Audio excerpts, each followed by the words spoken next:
Allez, je continue. Donc ça, cette vidéo, moi je la fais à la suite de la première. Là, dans cette vidéo, elle fait suite à la vidéo où comment j'ai découvert que j'étais autiste. Je sais pas encore quel titre j'ai donné sur YouTube. Là maintenant, cette vidéo, c'est à partir du moment où moi j'avais la conviction profonde que j'étais autiste, quelle a été la suite, notamment avec un bilan neuropsy qui a invalidé cette hypothèse. Qu'est-ce qui s'est passé? Pourquoi ça s'est passé? Pourquoi au début j'ai accepté le bilan? Et ça m'a appris plein de choses. Et pourquoi après, je suis revenu à mon hypothèse initiale. Alors sachant que, je le dis tout de suite, je ne suis pas expert, je ne suis pas médecin, je ne suis pas psychiatre. Je suis quelqu'un qui adore réfléchir, j'adore l'introspection. Le but de ma démarche, c'est explorer mon fonctionnement pour mieux me comprendre, pour mieux être moi-même, mieux être avec les autres. Et grâce à cette chaîne YouTube, mon but, en parlant de mon expérience personnelle, c'est peut-être soit créer une communauté, soit tout du moins que même si ça touche quelques personnes, peut-être faire en sorte que certaines personnes qui se sentent seules, qui se sentent incomprises, puissent trouver peut-être dans mes témoignages quelqu'un qui vit la même chose qu'eux. Donc leur dire, si c'est votre cas, que vous n'êtes pas seul, qu'on est là ensemble. N'hésitez pas à laisser des commentaires, j'y répondrai avec plaisir. Et donc, dans cette vidéo, le bilan. Alors, dans la vidéo précédente, vous avez vu que j'ai fait beaucoup de digressions. Mais pour vous donner un peu de contexte sur ce qui me laissait penser que je pouvais être sur le spectre de l'autisme. J'ai énormément parlé de l'aspect social parce que pour moi, c'est la chose numéro 1 qui est la plus difficile, qui provoque peut-être le plus de souffrance, je dirais. Parce qu'après, pour le reste, je dirais que je l'accepte plus facilement. Je l'accepte plus facilement. Mais quand même, avant de parler du bilan, j'aimerais dire 2-3 autres choses parce que pour me suspecter comme étant sur le spectre, il n'y avait pas uniquement, vous savez, il n'y a pas uniquement l'aspect social, il y a aussi l'hypersensibilité qui peut prendre différentes formes, donc soit hyper, soit hyposensibilité. Pour aller rapidement sur ces sujets, moi par exemple, je suis hypersensibilité plus pour l'oreille. Mais attention, c'est pas que je crains le bruit fort, ça c'est une croyance qu'on peut avoir. C'est que je crains le bruit subi. Et c'est tout à fait différent. Par exemple, moi je joue de la batterie, je peux jouer sans bouchon, vu que alors la plupart du temps je mets des bouchons quand même, hein, mais je peux jouer sans bouchon, ça peut ne pas me déranger plus que ça. Après je le fais pas pour pas me voilà. Par contre, si quelqu'un d'autre joue de la batterie, le même son, ça va me dégommer complet. Et dans le même ordre d'idée, parfois je peux avoir des sons qui sont pas forcément forts, mais qui me tuent. Par exemple, le son grésillard d'un téléphone, vous savez, en visio avec le son haché, etc. Mais ça me flingue complètement. Bref, donc les environnements bruyants, etc. Après, il y a aussi les motos qui passent d'un coup. Ah là là, j'ai envie, ça me met dans un état. Bref, donc grosse hypersensibilité. Après, je vais pas faire la suite des choses, mais j'aimerais vous donner au moins un élément pour un peu les catégories classiques. Après, il y a l'autostimulation, le steaming. Donc là, moi j'ai différentes choses. Le fait d'enlever, remettre ma bague tout le temps. J'ai un geste précis avec mon élastique où je passe mes 2 doigts comme ça. Ensuite, je passe comme ça ici. Ensuite, je passe là et je redéfais. Et je recommence. Voilà. Et j'ai d'autres choses. Ça, c'est une bague, du coup, c'est mon alliance, mais c'est aussi une bague de méditation. Parfois, je la fais tourner. Parfois, j'ai 10 000 choses. Parfois, en contexte social, par exemple, le jour de mon mariage, pour me canaliser, je faisais ce geste-là, qui est plutôt d'ailleurs socialement acceptable. Donc c'est pour ça, en fait, ce qu'il faut retenir. Et là, je commence à préparer le terrain pour vous dire que le bilan, pourquoi j'ai été invalidé. Vous allez voir. Donc je fais des digressions, mais tout ça, ça permet de préparer la suite. Donc j'en étais où? Voilà, l'auto-stimulation, les intérêts. Les intérêts. Alors moi, c'est pas intérêt encyclopédique, c'est-à-dire que c'est pas, je vais pas avoir besoin forcément de fouiller, connaître par cœur les dates, les trucs comme ça, etc. Moi, c'est pas à ce niveau-là, mais c'est plutôt au niveau de l'approfondissement des sujets qui m'intéressent, qui peuvent parfois m'être utiles à la base, comme par exemple la psychologie ou le fait de m'intéresser au TSA. Au début, c'était pour apprendre, mais après, c'était pour avoir un cocon réconfortant. Donc même si aujourd'hui j'ai pas mal de connaissances sur le sujet, forcément, certaines fois ça m'arrive de quand je vais pas bien, quand je rentre d'une interaction sociale, je me mets une vidéo d'une personne TSA juste parce que ça me fait du bien d'entendre cette personne ou d'entendre parler de ce sujet. Voilà, donc ça c'est un exemple d'intérêt aussi, parce que souvent on peut penser intérêt spécifique, voilà, on collectionne les trains et puis on connaît toutes les dates, à quel kilomètre heure les trains vont de 0 à 100, enfin plutôt en combien de temps ils vont de 0 à 100 km/h, etc. Non, pas forcément. C'est plutôt quelle est la fonction de l'intérêt. Et là où, par exemple, enfin bref, allez, je ne vais pas commencer mes digressions partout, sinon là on n'est pas sorti de l'auberge. Donc les intérêts, mais oui, en tout cas très puissant chez moi, la musique. Ouh là là, la musique. La musique. Il y a quoi? Le besoin de routine, qui pour moi va de pair avec le besoin de prévisibilité. Et d'ailleurs, en fait, pour moi, le besoin de prévisibilité, il explique un peu tout. Enfin, c'est comme ça que je vois les choses. C'est-à-dire, les routines, elles sont là pour qu'on sache exactement ce qui va se passer. Par exemple, si c'est une routine alimentaire, on sait exactement le goût que vont avoir les choses. On sait exactement que ça nous plaît déjà parce que ça ne nous a plu hier. Donc, on risque pas d'avoir une mauvaise surprise. Et c'est réconfortant d'avoir justement des moments dans la journée où on sait qu'on aura un plaisir et quelque chose qui fonctionne pour nous. Donc, c'est ce côté, voilà, à la fois apaisant, réconfortant et prévisible. C'est-à-dire, on va pas avoir de mauvaises surprises. Là où avec certains fruits, par exemple les fraises, moi j'aime pas trop parce qu'on sait jamais si elle va être trop mûre ou pas assez mûre, etc. Donc voilà, vous savez, il y a le côté prévoir pour avoir exactement ce à quoi on s'attend. Préférer parfois de la nourriture industrielle par rapport aux fruits ou légumes du marché parce que la nourriture industrielle, elle a toujours le même goût, tout simplement. Voilà. Euh, donc prévisibilité, routine, enfin, les routines, je viens d'en parler un peu. Prévisibilité, c'est aussi être parfois paniqué par l'asymétrie de l'information. Par exemple, si on a affaire à un médecin, si on a affaire à un traiteur pour organiser un événement, etc. Le besoin de prévoir tous les cas de figure. Je ne sais pas si ça vous parle, ça, un papier, un crayon. Alors, cas de figure numéro 1, s'il me dit ça, alors je dis ça, s'il dit ça, je dis ça, etc. Mais toute cette préparation, elle est là pour quoi, en fait? Elle est là pour ne pas être pris au dépourvu. Donc, ça va toujours dans le sens de prévoir tous les cas possibles. Même si parfois c'est contre-productif parce que aussitôt que l'échange commence, on peut tomber dans un cas où c'était pas du tout dans un cas prévu et après on est obligé d'improviser. Donc voilà, ça c'est intéressant à reconnaître aussi que parfois tout vouloir contrôler, quand on sait pourquoi on le fait, on sait aussi parfois que ça peut être bon de ne pas tout le temps le faire. Alors on peut commencer en sécurité certaines fois justement à arrêter de le faire. Mais je ne vais pas rentrer trop dans ce sujet-là. Sinon, cette vidéo va aussi faire 45 minutes comme la précédente. Et maintenant, on va arriver... Alors, je ne sais pas si j'en ai oublié, mais c'était pour faire le tour un peu, de vous dire que l'aspect social, c'est une chose. Mais voilà, après, il y a tout un tas d'autres choses qu'on retrouve dans les critères classiques du TSA, pour lesquels je me reconnaissais. Et donc, ce qui faisait que pour moi, il y avait peu de doutes possibles. Alors j'aimerais aller plus loin sur un sujet avant de passer au bilan.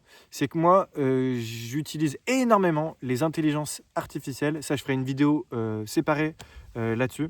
Non seulement c'est un intérêt spécifique pour moi, mais en plus ça m'aide tellement au quotidien pour comprendre les situations après coup, pour comprendre les enjeux et pour arrêter parfois de culpabiliser pour rien, etc.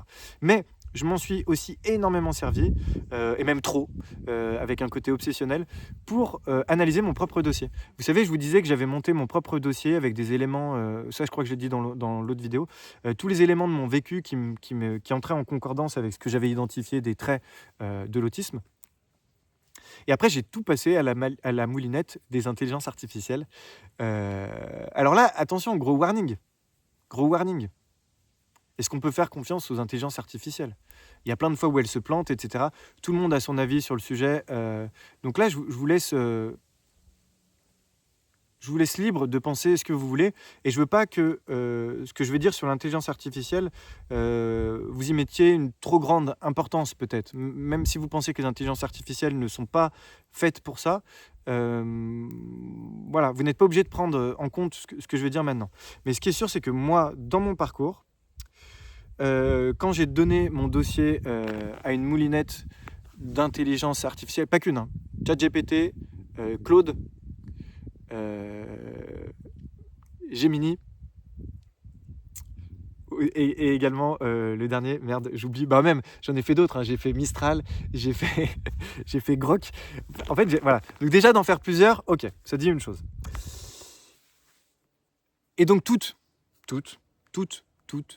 sans exception, avec mon récit, donc les éléments internes de mon récit écrit, toutes m'ont dit ça ressemble à un TSA niveau 1, anciennement appelé Asperger, qui ressemble dans mon cas à un profil camouflé, c'est-à-dire qui se suradapte, qui porte un masque social. Et donc tout ça, plus composante TDAH, trouble de l'attention. Ok. Je me suis dit, bah déjà, le ressenti que j'avais moi-même et que j'ai expliqué dans la vidéo précédente, il m'est déjà, entre guillemets, confirmé par les intelligences artificielles qui ont bouffé toutes les données de la Terre, psychologiques, etc. et qui ont tout mon contexte, enfin en tout cas tout ce que j'ai bien voulu donner. Alors après, moi je suis conscient que je pouvais me planter, et c'est pour ça que j'ai essayé d'utiliser les intelligences artificielles de façon astucieuse, c'est-à-dire et de juger la pertinence de leurs réponses, leurs incohérences peut-être parfois, et notamment à chaque fois quand je leur posais la question, qu'est-ce que tu en penses? Alors je disais, tu es soit neuropsy expert, soit psychiatre expert avec des connaissances approfondies en troubles neurodéveloppementaux, que penses-tu de ce dossier? Et après, je faisais exprès de poser les questions inverses, c'est-à-dire s'il me disait TSA plus TDAH, je faisais exprès de dire, et au contraire, quel autre diagnostic tu pourrais faire? Alors pas diagnostic, mais quelle autre interprétation tu pourrais faire? Pour voir quelles sont les autres causes possibles. Et là, par exemple, alors ça je me rappelle, c'était plutôt pendant le bilan, mais je me rappelle à un moment donné avoir eu un gros coup de flip parce que pendant le bilan, il m'a semblé que la piste TSA était écartée par la neuropsy. Ça pour le coup, je l'avais ressenti. Et du coup, pendant le bilan, ChatGPT, pour le coup, je me rappelle très bien, m'avait dit oui, alors ce que je décris, ça pourrait tout à fait s'apparenter également à un TDAH avec anxiété sociale plus perfectionnisme. Et donc là, je me suis dit, ok, intéressant. Mais moi, quand même, je me reconnais plus dans le TSA. Alors, on va aller jusqu'au bout du bilan et on va voir ce qu'il donne.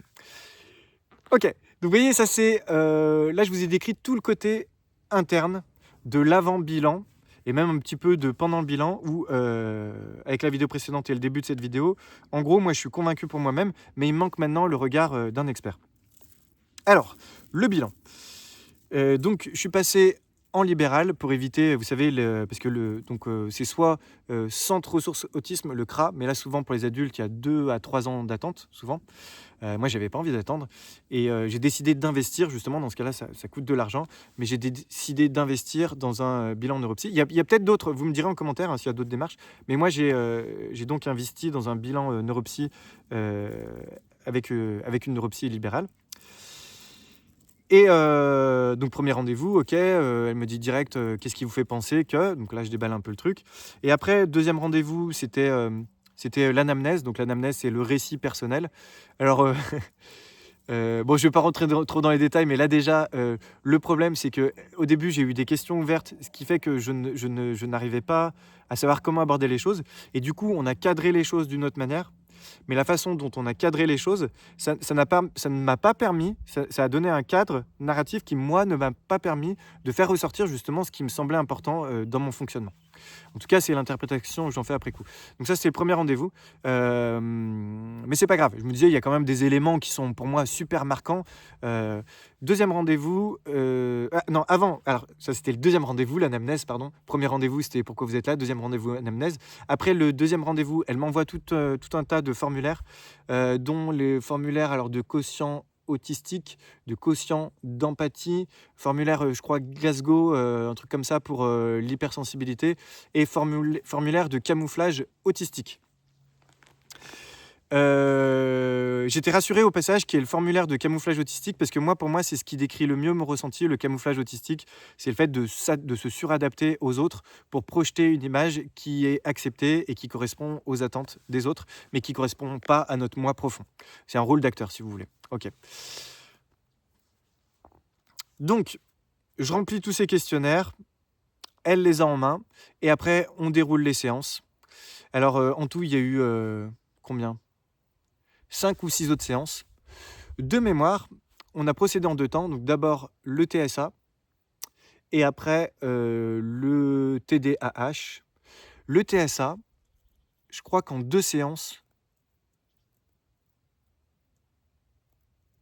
Oh! Attendez, je crois que j'ai un doute, mais je crois que c'est pire. Je crois que le TSA, soit en 1 séance et demie, soit en 2 séances et demie, de seulement 1 heure par séance, ça a été bouclé. Parce que je me rappelle de mon ressenti où certaines fois, alors pendant ces séances-là, en gros, on repartait pas à des questionnaires forcément, mais elle me posait des questions pour approfondir certains points, pour essayer de comprendre un peu et cetera. Mais je me rappelle à ce moment-là qu'il y avait des exemples précis que je lui donnais, mais que ça faisait pas tilt chez elle ou qu'elle soit elle les minimisait, soit elle les réexpliquait autrement déjà pendant le bilan. Je vous ai dit, hein, je vous enlève le suspense, le TSA a été écarté pendant le bilan, hein. Voilà. Et donc voilà, mais ça déjà pendant le bilan, je vais vous donner un exemple très précis. Très précis, c'est le fait qu'une fois j'étais parti en vacances et il y avait une copine de ma femme qui nous avait demandé si elle pouvait déposer, c'était une situation compliquée, elle devait déménager en urgence et tout, elle nous avait demandé si elle pouvait poser 2-3 affaires, dans notre garage, pour la dépanner avant qu'elle déménage et cetera. Ma femme avait dit: «Pas de souci». Donc cette amie, elle avait dit: «Je vous poserai ça tout tranquille, dans un coin du garage, bien rangé, bien propre et cetera». On est revenu de vacances et là, en fait, un garage qui est énorme, hein, qui doit faire, 60 m² peut-être et qui a tout est bien rangé et il y a la place d'habitude pour ranger notre voiture, dedans. Moi, j'ai mes petites habitudes justement comme ça l'été, la voiture reste au frais. Quand il pleut, on rentre dedans sans se mouiller et cetera, voilà. On est revenu de vacances, on a ouvert le garage, on ne pouvait pas rentrer dans le garage. En fait, elle avait déménagé sa maison dans notre garage. Alors là, vous savez, bah, face à ce truc-là justement, n'importe qui, je pense, pourrait avoir une crise de colère ou pourrait se dire: «Mais c'est quoi?» Enfin, enfin voilà, gueuler, pas être content, enfin voilà, être dans tous ces états. Mais moi, par exemple, ce que j'ai décrit à la neuropsy, c'est que là, ce qui s'est passé, c'est que quand j'ai vu ça, c'était même pas de la colère, j'en voulais à personne à ce moment-là. C'est Je me suis senti envahi au plus profond de mon être, comme si ça montait, montait, montait, montait, montait, montait et au bout d'un moment, j'étais obligé d'aller, me mettre, dans ma chambre et pendant 10 minutes, ça m'arrive de temps en temps, pendant 10 minutes, j'ai hurlé comme un dératé. J'ai hurlé comme un dératé. Mais quand je vous dis comme un dératé, si vous m'aviez vu, la prochaine fois, il faudrait que je me filme, mais c'est: «Merde! Putain! Putain! Merde!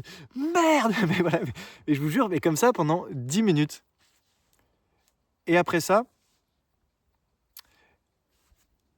besoin de reprendre le contrôle un peu sur la situation et cetera, juste en faisant, un petit truc dans le garage juste pour me dire: «Voilà, je reprends, le contrôle un peu» et après ça, c'est bon.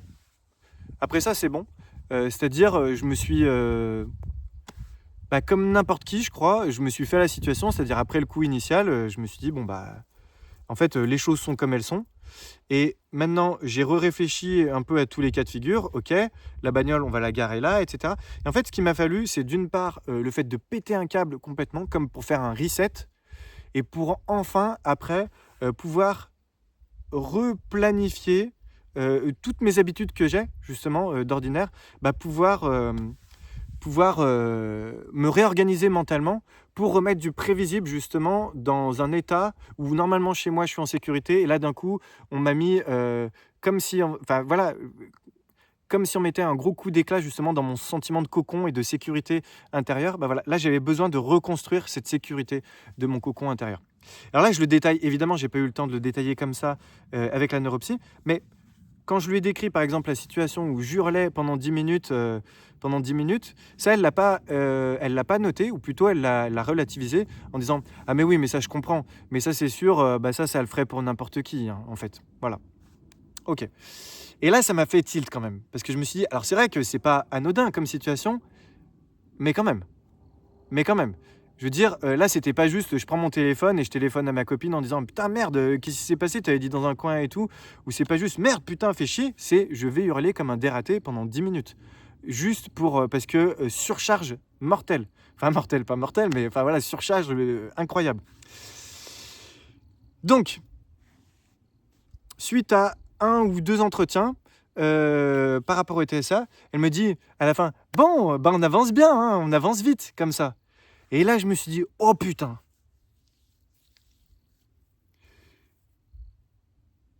Parce qu'au début, je me suis dit: «Ah bah cool». Au début, ma première réaction, c'était cool de me dire: «Ah bah avec, tous les éléments qu'elle a vus, c'est bon, le TSA ne fait aucun doute pour elle. C'est bon, ouf, donc on avance vite, on va pouvoir passer au TDAH». Malheur! Malheur! Malheur! Suite à ça, après coup, j'ai eu une angoisse de me dire: «Ah!» Ce qu'on voit en séance, parce qu'elle dit qu'on avance vite, il restait plus qu'après, tout le côté sensoriel, je crois, du TSA. Mais tout le côté, social, habitude, routine, stéréotypie aussi, par exemple. Voilà, autre exemple, petite digression, j'étais en séance toujours avec mon élastique, je faisais comme ça et cetera. Mais elle, hem quand je lui ai parlé de ça, quand on parlait des stimulations, elle m'a dit: «Alors ce que vous montrez là, c'est intéressant, mais on le classera plutôt du côté du TDAH. Parce que ce que vous faites avec cet élastique, c'est peut-être plutôt un mouvement qui vous permet, de vous concentrer». Voilà, c'est un mouvement, par exemple, il y en a certains qui bougent, vous savez, de la jambe et cetera, ou c'est juste, voilà, pour rester, focus, sur la situation, pour vous aider à vous concentrer. Donc ça par exemple, elle l'a invalidé comme un possible stim. Pourtant, c'est un geste régulier, hein, toujours le même, toujours exactement le même, et qui a une certaine part de sensorialité parce que j'ai toujours, comment dirais-je? À chaque fois, ça appuie de la même manière au niveau de mes doigts, y compris à la fin où c'est plus serré, vous voyez? Et ça, par exemple, pendant la séance, pareil, elle m'a dit: «Voilà, on va reclasser, mais ça, c'est peut-être plutôt, côté TDAH». Donc ces éléments que je me suis remémoré après coup, mais même de façon inconsciente, hein, le fait que, la crise que moi je qualifie de meltdown, de crise autistique, hein, suite, au garage encombré, et le fait qu'elle invalide, certaines choses, ou plutôt qu'elle le requalifie du côté du TDAH. Après coup, je me suis dit: «Putain», je me suis dit: «Mais c'est l'inverse. En fait, pour elle, il est évident que le TSA n'est pas là».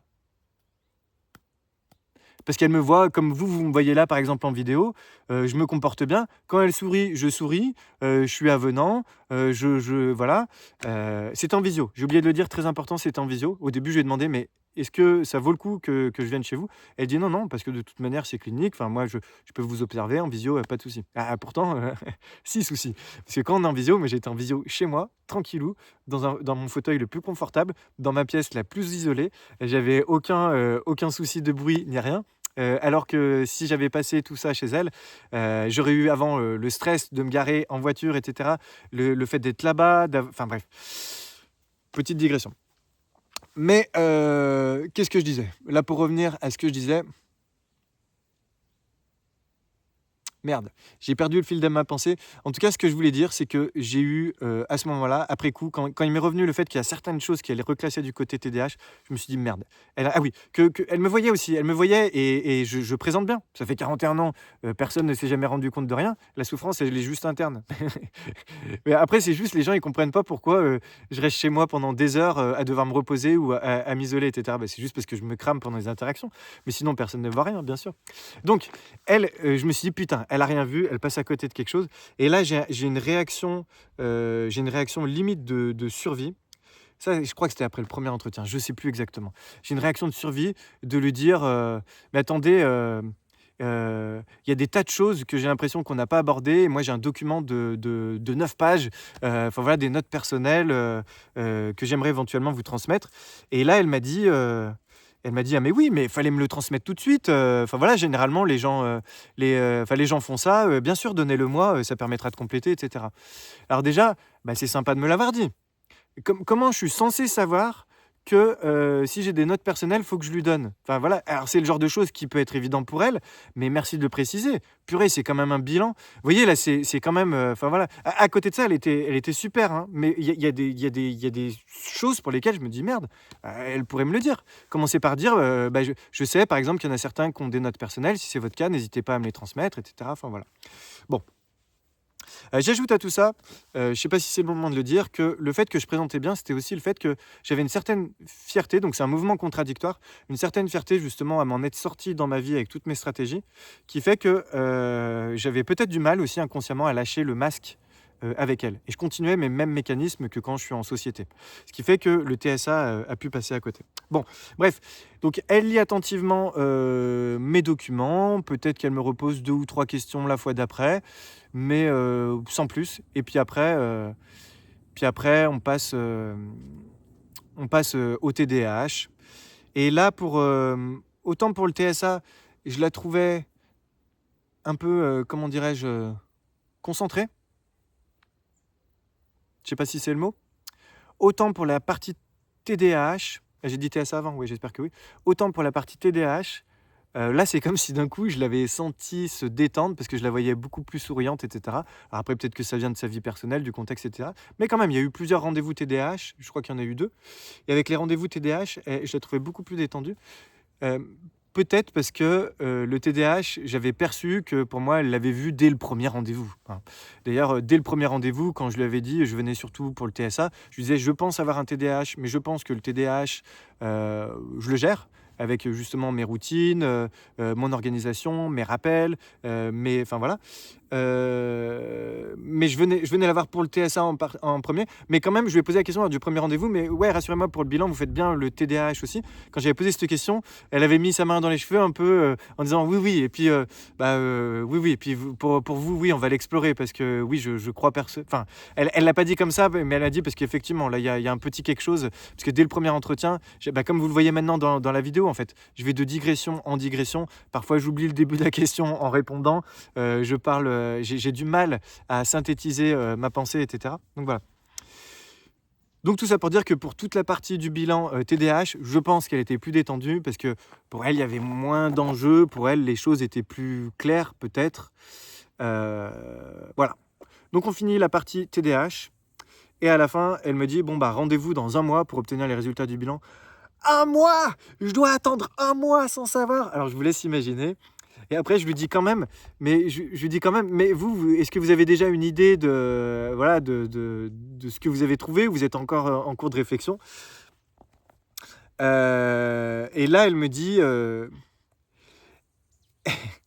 elle me dit un truc du style, ah bah, oui, alors rassurez-vous, vous n'êtes pas venu pour rien. Il y a un élément qui est assez clair dans votre fonctionnement.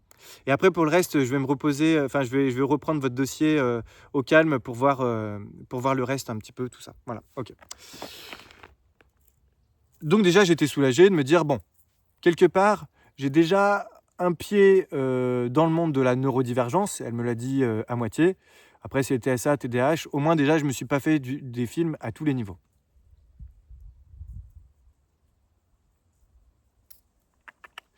Mais quand même, je stressais mortel. Parce que ChatGPT, entre autres, hein, je lui décrivais la situation et tout. Et il me disait, vous vous rappelez ce qu'il m'avait dit? Il m'avait dit que mon cas pouvait faire penser à TSA avec anxiété et perfectionnisme. Et il m'a dit que pour quelqu'un justement qui se ferait avoir par mon masque social, pour un thérapeute qui pourrait se faire avoir par mon masque, effectivement, ça pourrait être ses conclusions.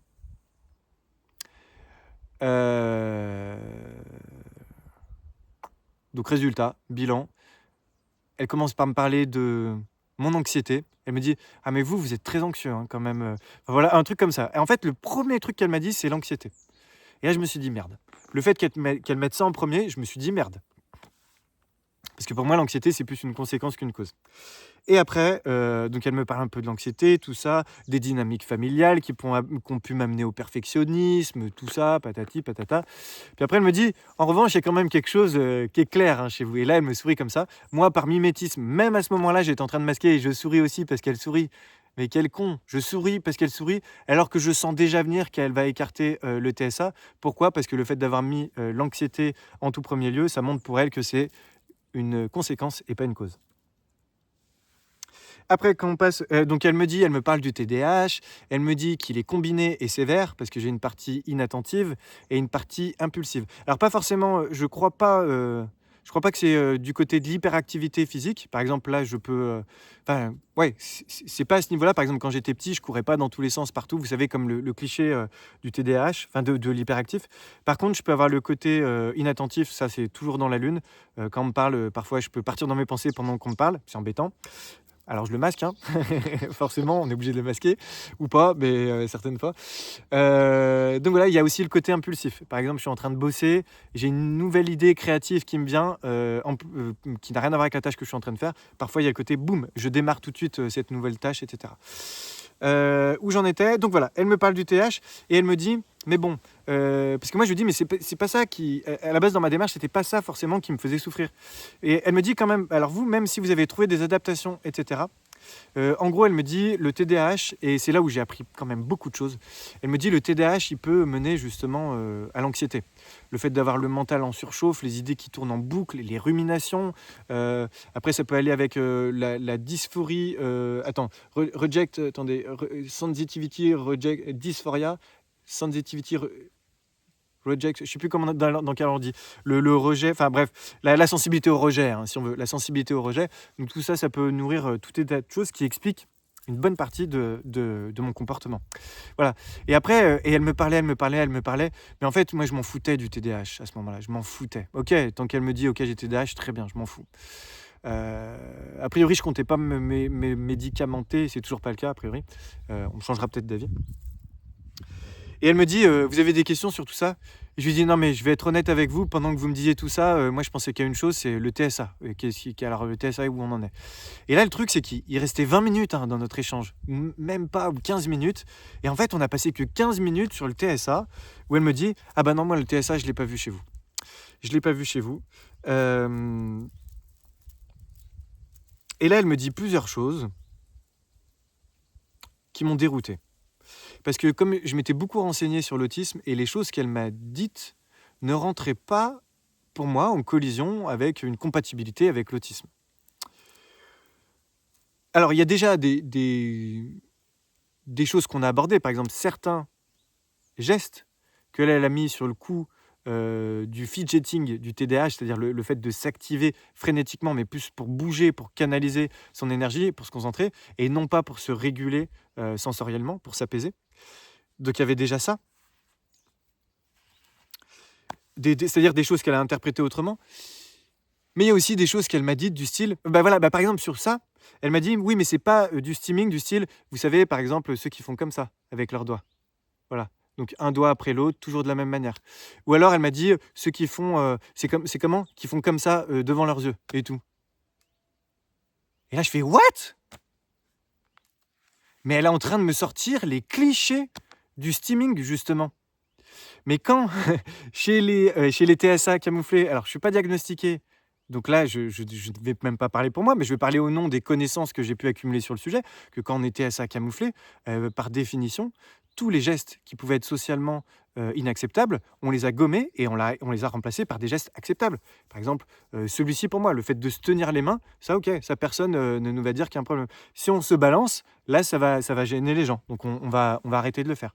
Voilà, donc elle m'a sorti des trucs comme ça. Elle m'a sorti aussi, puis la créativité, par exemple, ça c'est plutôt le TDAH. Un TSA, il n'aurait pas forcément cette créativité. Mais pourtant, attendez, il y a une précision que je dois faire, c'est qu'elle a diagnostiqué, elle n'est pas médecin, mais elle a identifié une amie comme étant à la fois TDAH et autiste. Ça veut dire qu'elle a connaissance du fait qu'on peut identifier les deux à la fois. Et là, du coup, en fait, pourquoi elle me dit que ma créativité, notamment le fait de composer au piano, etc., pourquoi ça c'est pas compatible avec l'autisme? Mais quoi? Donc en fait, à ce moment-là, et ça allait tellement vite, et toutes les raisons qu'elle me donnait, pour moi, n'ajoutaient pas de la compréhension, et pour moi, c'était toutes les raisons, justement, toutes les fausses raisons qu'on peut donner pour éviter, pour écarter l'autisme. Attendez, il y en a une autre que je voulais vous donner. Moi, pour dire qu'il y a des... moi, c'est depuis l'enfance que j'ai remarqué un décalage ou un comportement différent. Par exemple, pour ma première communion, je devais avoir 8 ans. je me rappelle que j'avais identifié que ça avait l'air d'être un moment important pour les gens autour de moi, pour ma famille et puis pour les autres de mon âge qui faisaient aussi leur première communion. Et du coup, je m'étais mis dans la tête que ce jour-là, il fallait être heureux et je m'étais forcé à sourire toute la journée. Même si intérieurement, en fait, je ressentais pas cette joie. Un peu plus tard, il y avait, tous les invités, la famille et tout. Je recevais des cadeaux. C'était des cadeaux autour de la religion. Moi-même, je me reconnaissais pas forcément là-dedans. Aujourd'hui, je peux pas me considérer, catholique, même si je suis baptisé. Je me reconnais pas tellement là-dedans, même si je peux me considérer comme spirituel par ailleurs, mais pas forcément attitré à une religion. Et ce que je veux dire par là, c'est pour dire que je recevais des cadeaux qui, pour moi, ne correspondaient pas à quelque chose qui me parlait. Même la première communion, bizarrement, je le fais, mais plus par tradition familiale. Et là, je recevais des cadeaux qui ne me plaisaient pas et j'étais là: «Ah, merci, merci, merci». Alors qu'au fond, au fond, c'était une journée horrible, je me rappelle encore aujourd'hui. Bon, rien que sur le fait de dire que je souriais, que je me forçais à sourire cette journée-là, la neuropsy, elle a eu une autre explication que moi. Elle a dit: «Bah, justement, le fait que vous ayez, comment dire? Cette intention de faire plaisir aux gens, c'est la preuve que vous êtes tourné vers l'autre, que vous avez une certaine empathie et une certaine compréhension des attentes des autres. Alors, c'est un argument qu'on pourrait recevoir, mais et d'ailleurs, on pourrait dire que ça peut être le cas d'un peu tout le monde, que certaines fois en société, on sourit pour fluidifier les choses, on masque certaines choses, etc. Mais là, on parle quand même d'une journée où je me force à sourire comme un teubé pendant des heures. Rigidité cognitive, noir ou blanc. Ça vous dit rien tout ça? Déconnexion avec son ressenti. Déconnexion avec son propre ressenti. Et j'affiche une image qui ne ressemble pas avec, à ce que j'ai au fond de moi. Et c'est pas juste pendant une minute de la journée, c'est pendant des heures de la journée, pendant toute la messe, pendant tout après avec sans parler de mon grand-père, une pensée pour lui, qu'à chaque fois il me faisait un bisou, il avait les lèvres toutes baveuses comme ça, il me faisait un bisou. Ah! À chaque fois, je m'essuyais comme ça, j'en pouvais plus.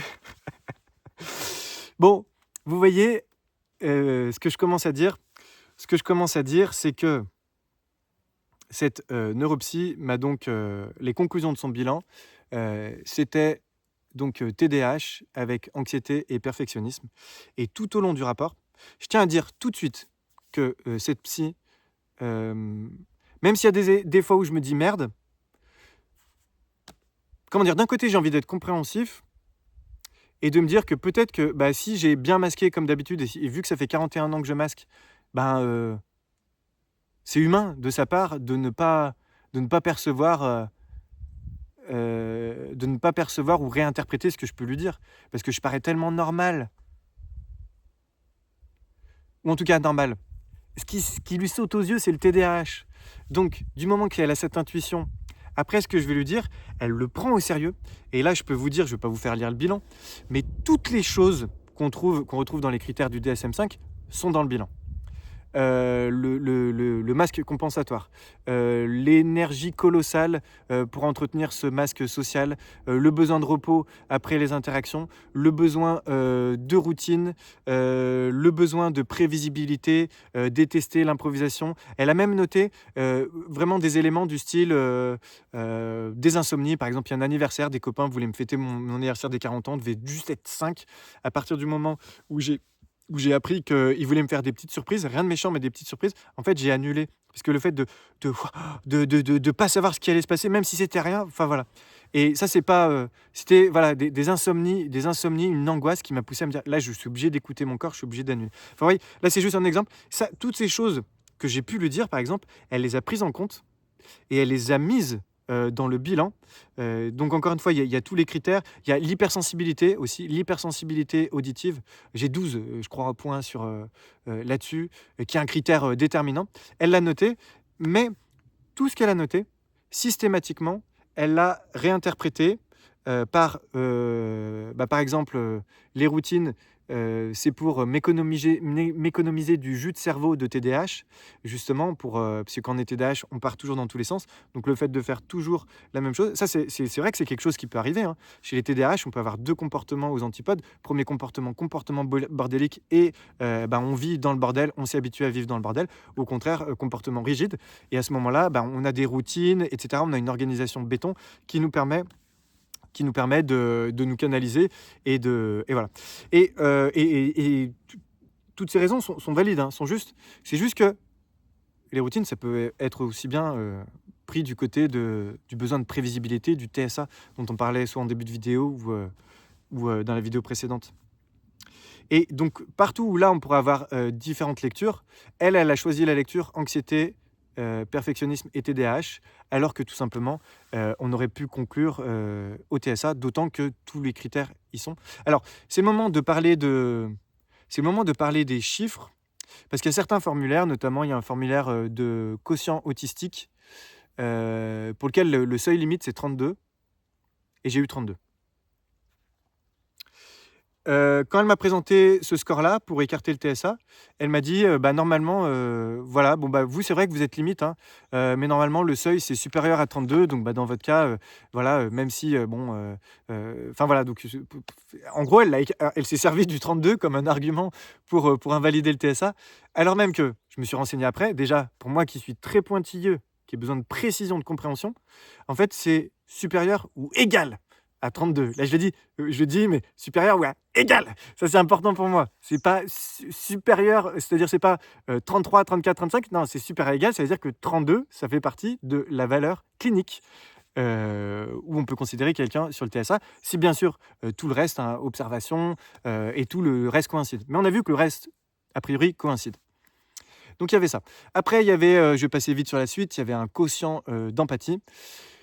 Ce quotient d'empathie, ça mesure notre capacité à ressentir les émotions des autres, à se mettre à la place des autres, et cetera. Et là, c'était un peu plus compliqué. Moi, j'en avais un qui n'était pas... Alors, je crois chez les neurotypiques, c'est au-delà de 40.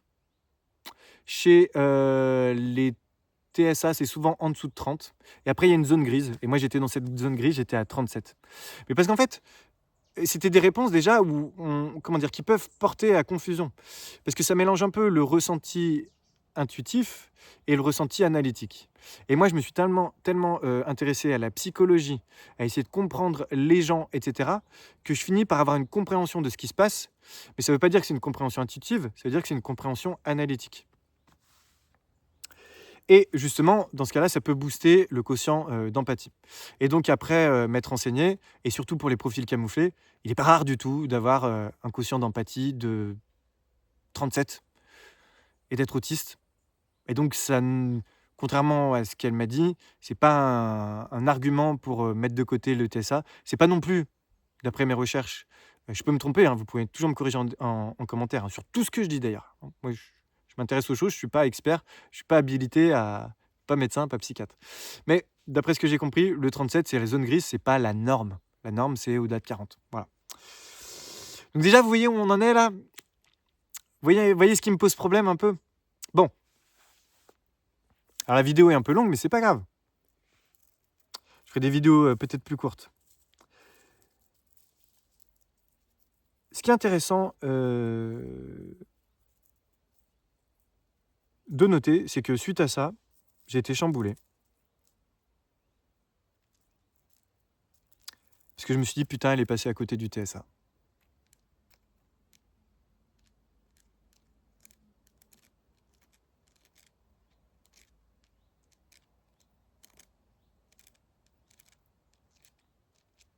Désolé, je fais des pauses un peu longues, hein, parce que ça montre mon désarroi, en fait, que j'ai vécu à l'époque. Et après, j'ai eu un deuxième mouvement interne d'acceptation. Premier mouvement, c'est putain, elle est passée à côté. C'est là où, pendant cette période, j'ai beaucoup utilisé les intelligences artificielles, qui jusque-là, j'avais trouvé qu'elles étaient plutôt pertinentes, parce que ChatGPT, il m'avait dit que c'était probablement TSA camouflé plus TDAH, mais que ça pourrait être interprété comme TDAH anxieux perfectionniste. pour quelqu'un qui se ferait avoir par mon masque. Donc du coup, je me suis dit, là, je commençais à me dire, ok, en utilisant bien les intelligences artificielles, en prenant en compte le fait aussi, ça, je ne sais plus si j'ai dit tout à l'heure. Souvent, quand j'interroge les intelligences artificielles, je dis toujours, prends bien en compte les biais cognitifs possibles, aussi bien de mon côté que du côté de la thérapeute, en insistant surtout sur mon côté. Pour être sûr que je m'auto... Parce que les intelligences artificielles, certaines fois, surtout ChatGPT, à une époque, il était connu que ChatGPT adoptait une posture qui nous brosse dans le sens du poil, nous dit ce qu'on a envie d'entendre. Donc c'est pour ça que moi déjà j'utilise systématiquement plusieurs intelligences artificielles et à chaque fois je précise de tenir compte de mes propres biais de confirmation, etc. Bref, suite à ça, suite à ce bilan, j'avais besoin de rétablir une sorte de complétude, d'explication qui m'apaiserait. Parce que précédemment, vous avez compris attendez, je fais une petite pause, j'arrive. Voilà, désolé, enfin vous avez rien vu, j'avais besoin d'aller faire pipi, je commençais à avoir envie de faire pipi et ça me distrayait, vous connaissez peut-être ça, vous aussi, notamment si vous êtes TDAH, hein, certaines fois quand on a un truc qui commence à être là et qui perturbe notre flux de pensée, c'est voilà. Donc, bah merde, je sais plus où j'en étais. Si, j'en étais aux intelligences artificielles. En gros, j'ai repassé à la moulinette tout mon dossier, toutes mes notes personnelles, mais cette fois-ci avec le bilan de la neuropsy, que j'ai passé directement dedans, avec toutes les infos qui étaient très complets. Le bilan était super intéressant, super complet. Parce que c'est vraiment quelque chose que je tiens à dire encore une fois dans cette vidéo, c'est que la neuropsy qui m'a fait passer tout ça a fait du super boulot.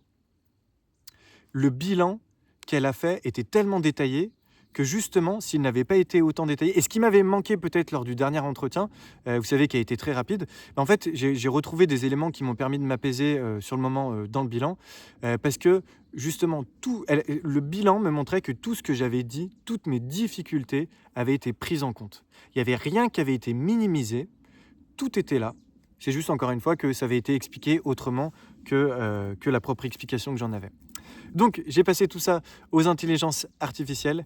Et là, ça a commencé à être intéressant.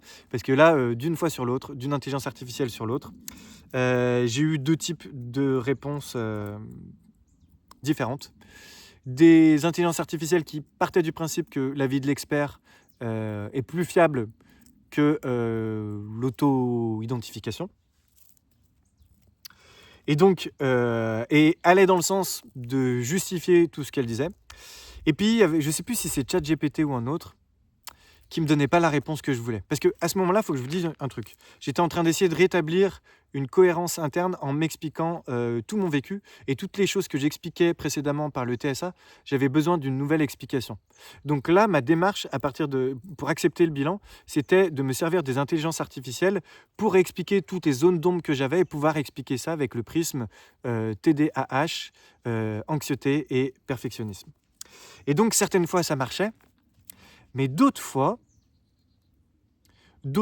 les intelligences artificielles me disaient, malgré les conclusions du bilan, il est possible qu'il y ait bien un TSA camouflé qui n'a pas été vu pendant le bilan parce que le masquage, patati patata.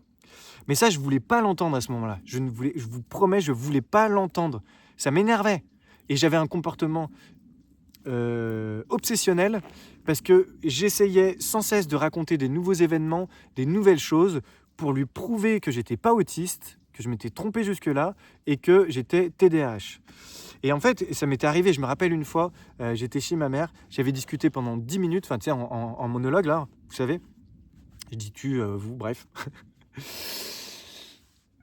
Et je me rappelle, finalement, j'avais déblatéré tout ce qui me posait vraiment problème. Et j'avais dit, mais ce qui me pose problème, en vrai, c'est pas de pas comprendre les autres, de pas avoir de l'intuition et tout. Ce qui me pose problème, c'est que, par exemple, d'oublier les prénoms des gens. Et du coup, quand je les revois, je suis mal à l'aise. C'est d'oublier ce qu'ils m'ont dit la dernière fois. Et du coup, même si je suis très présent quand je suis avec eux, la fois d'après, je me sens mal à l'aise, etc.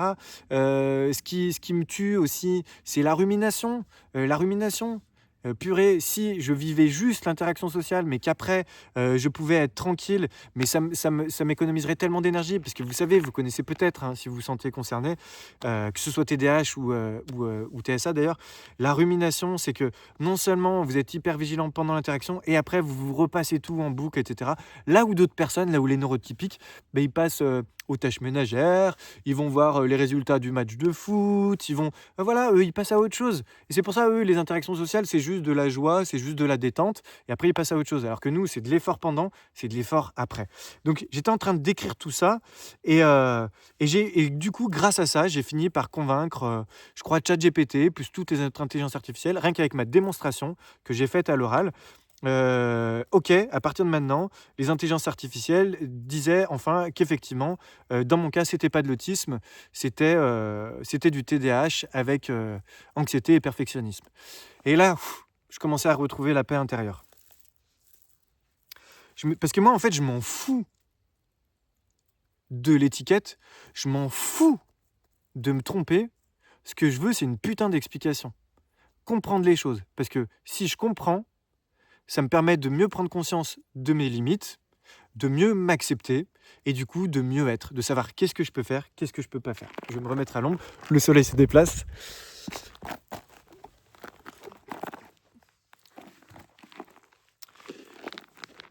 Du coup, là j'étais content parce que je comprenais, j'étais validé par maintenant les intelligences artificielles, mon récit interne et le bilan de la neuropsy, tout coïncidait, j'étais content.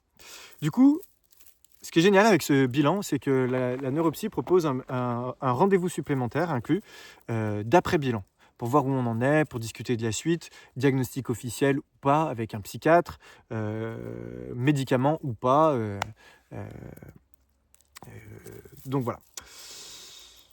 Et là, pour ce rendez-vous bilan, j'arrivais vraiment détendu.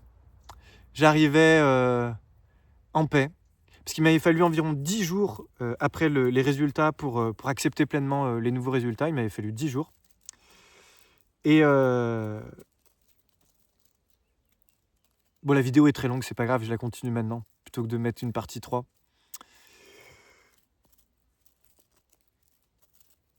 Il m'avait fallu 10 jours pour accepter tout ça. Et donc au début, direct, donc on décroche en visio toujours. Moi je suis bien, je suis souriant, mais réellement, de façon spontanée pour le coup, hein, genre voilà, sans me forcer.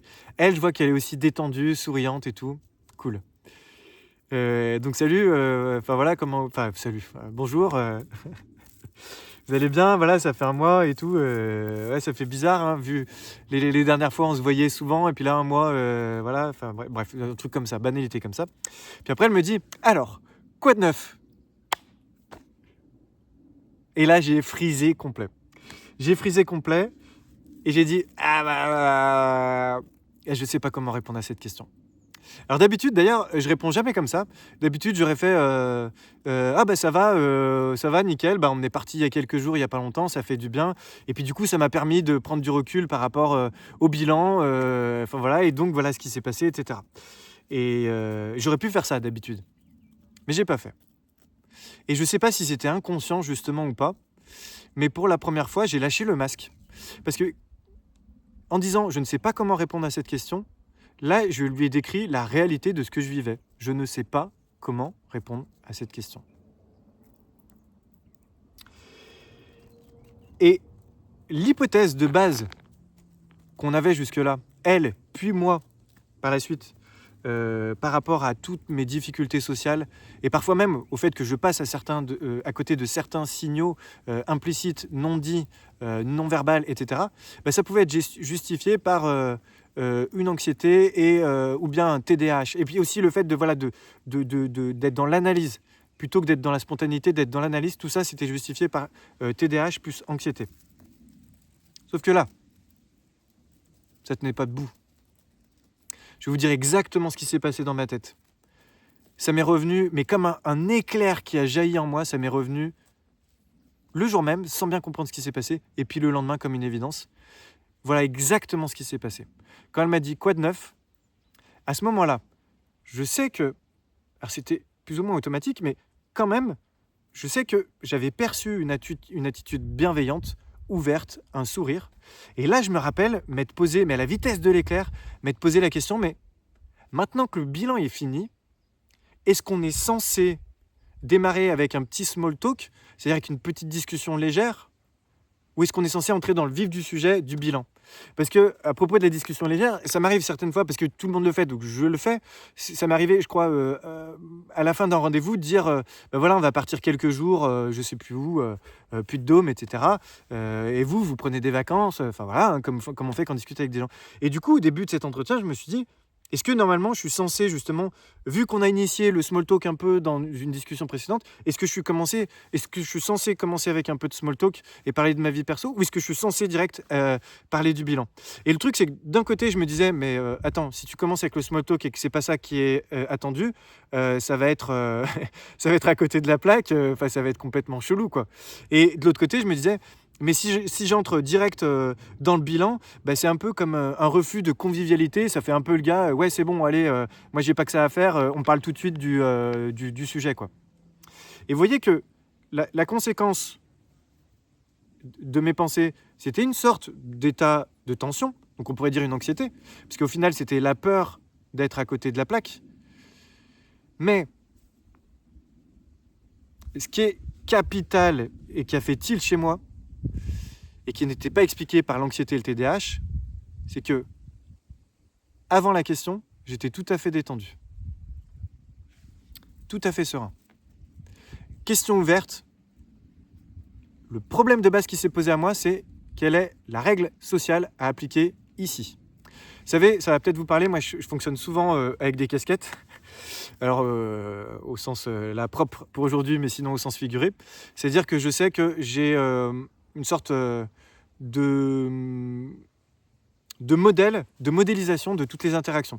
Par exemple, il y a l'interaction patient-thérapeute, je dois me comporter d'une certaine manière. J'ai tout un tas d'attributs, de comportements qui sont attendus dans ce cas-là. Voilà, j'ai la casquette comment on se comporte avec un boss quand on est salarié, quand j'étais dans le salariat. Forcément, on ne parle pas à un boss comme on parle à un collègue. Donc tout ça, bien sûr, avec l'expérience, j'ai pris connaissance de tout ça. Et pour chaque interaction, voilà, avec des copains, avec collègues, etc., à chaque fois, j'endosse la bonne casquette. Et là, j'ai eu un bug social. C'est-à-dire qu'à ce moment du rendez-vous, je ne savais pas quelle était la bonne casquette à avoir. Est-ce que c'était la casquette, entre guillemets, informelle, un peu amicale, parce que voilà, une relation s'est créée avec le bilan, et du coup, ben, voilà, on commence comme ça, et puis après on part sur le bilan plus professionnel, ou pas. Mais même ce que je suis en train de dire là, quelqu'un de neurotypique, il ne se pose pas ces questions-là. C'est-à-dire que pour lui, les interactions sociales, ça forme un continuum avec une certaine intuition de ce qu'il faut dire ou pas dire, faire ou pas faire, mais ils ne sont pas là à analyser en disant « Ah, là je mets ma casquette patient, là je mets ma casquette, je ne sais pas, client, artisan, etc. » Ouais. Vous voyez ce que je veux dire? Alors que moi, c'était mon anxiété, enfin mon anxiété, c'était pas l'anxiété, mais ce qui m'a fait bugger, c'était de savoir quel est le bon code social à appliquer ici. Et ce qui est rigolo, c'est que tout de suite après, elle dit « Ah oui, c'est vrai, vous avez du mal avec la question quoi de neuf. Bon, je vais vous aider. Alors, par rapport au bilan, quelles sont les nouveautés? Est-ce que vous avez réfléchi, etc. » Et là, je me suis détendu d'un coup. Je me suis dit « Ok, on retourne dans la relation patient-thérapeute, la relation clinique, je ne sais pas comment dire. Maintenant, je sais ce que j'ai à dire. Et hop, et j'étais détendu, ça a déroulé, j'ai dit ce que j'avais à dire, etc. » Et là, c'est vraiment, pour moi, c'est un cas clinique qui est, comment dirais-je, qui est évident. C'est-à-dire que si c'était de l'anxiété sociale, parce qu'il y a le TDAH aussi qui peut faire que face à une question ouverte, on a tellement de choses qui nous viennent en tête. Par exemple, quand on vous demande, si vous êtes TDAH, quand on vous demande « Ah, c'était bien tes dernières vacances ?» Là, vous repensez, ok, vous étiez à la mer, mais aussi également, vous avez été dans un parc d'attractions, vous avez été envahi par les fourmis à un moment donné, ça m'est arrivé cet été. Et voilà, de quoi vous allez parler en premier? Et là, blablabla, le cerveau, il frise, vous ne savez pas quoi répondre. Vous voyez, ça, c'est un mécanisme, par exemple, TDAH. En plus de ça, il peut y avoir... à la place ou en plus de ça, il peut y avoir un mécanisme anxieux qui est, je sais ce que j'ai fait en vacances, mais par exemple, j'ai un peu honte de le dire.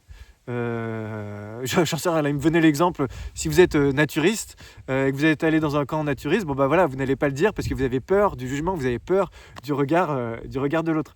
Donc tout ça, ça peut faire bugger, ça peut créer une tension interne, ça peut créer de l'anxiété. Quand on a peur, le TDAH c'est plutôt on frise parce qu'il y a trop de possibilités. Quand après on a peur d'être mal vu ou peur d'être jugé, ça c'est plutôt de l'anxiété sociale. Mais quand, comme dans mon cas, c'est juste quelque chose qui est déclenché par un flou, parce que c'est de ça qu'il s'agit. C'est un flou ou c'est une absence de réponse claire dans mon algorithme. Mon algorithme qui choisit la bonne casquette, qui analyse l'environnement, qui choisit la bonne casquette. Et ben il y a le cas de figure. J'avais dans ma base de données de tous les cas possibles de la vie, je n'avais pas ce cas précis. Je ne savais pas comment me comporter dans ce cas précis. Et c'est le fait de ne pas savoir quelle est la bonne, la bonne façon de se comporter qui derrière a amené à de l'anxiété qui s'est dissipée aussitôt que le flou s'est dissipé. Et ça, pour moi, ça, c'est un élément de preuve pour moi-même. Je ne suis pas expert, même si je me suis beaucoup renseigné sur le sujet. Peut-être que si un jour je demande un second avis, on va me refouler cette hypothèse. Peut-être que voilà, ça pourrait s'expliquer autrement. Mais en tout cas, après toutes mes recherches, c'est vraiment ce qui apparaît comme quelque chose de limpide. C'est-à-dire que c'est l'ambiguïté chez moi, c'est l'ambiguïté sociale qui crée un malaise, qui crée une suranalyse. Et ça, je l'ai constaté à de nombreuses reprises après coup. Par exemple, cette année, j'ai fait... Ah oui, attendez, avant que je passe à la suite, ce qui est important de comprendre aussi, c'est que je ne nie rien du bilan. C'est-à-dire, je me retrouve tout à fait dans le TDAH, dans l'anxiété et dans le perfectionnisme. C'est juste que les causes ne sont pas forcément celles auxquelles on peut s'attendre. C'est-à-dire que moi, la source de mon anxiété sociale, si on peut dire ça comme ça, parce que c'est une anxiété sociale pour moi qui est très contextuelle, au flou social, et ben c'est en fait... attendez, je me suis perdu dans ma phrase, mais mon anxiété, voilà, en fait, mon anxiété, ça vient pas tellement en premier lieu de ce que vont penser les gens de moi, mais ça vient plutôt du fait que, bordel, mais je suis même pas foutu de comprendre ce que tout le monde comprend, c'est-à-dire les trucs élémentaires, la façon de se comporter en société, les implicites, les non-dits, voilà. Alors les sous-entendus, l'humour, etc., je manipule à fond. Quand j'ai tout le contexte, quand tout est clair, il n'y a aucun souci. Mais quand il y a une ambiguïté, c'est là où tout mon château de cartes s'effondre. C'est là où tout mon beau masque, tout mon rôle d'acteur s'effondre, comme si d'un coup il y avait un trou dans le script. Ah mais merde, on m'a pas dit ce qu'il fallait dire à cet endroit-là. Le reste, je l'ai, mais là, je sais pas. Et donc, pour moi, encore une fois, l'anxiété sociale, d'une part, elle est contextuelle, parce qu'elle est uniquement quand il y a un flou, quand j'ai pas de rôle, je sais pas quel rôle je suis censé avoir.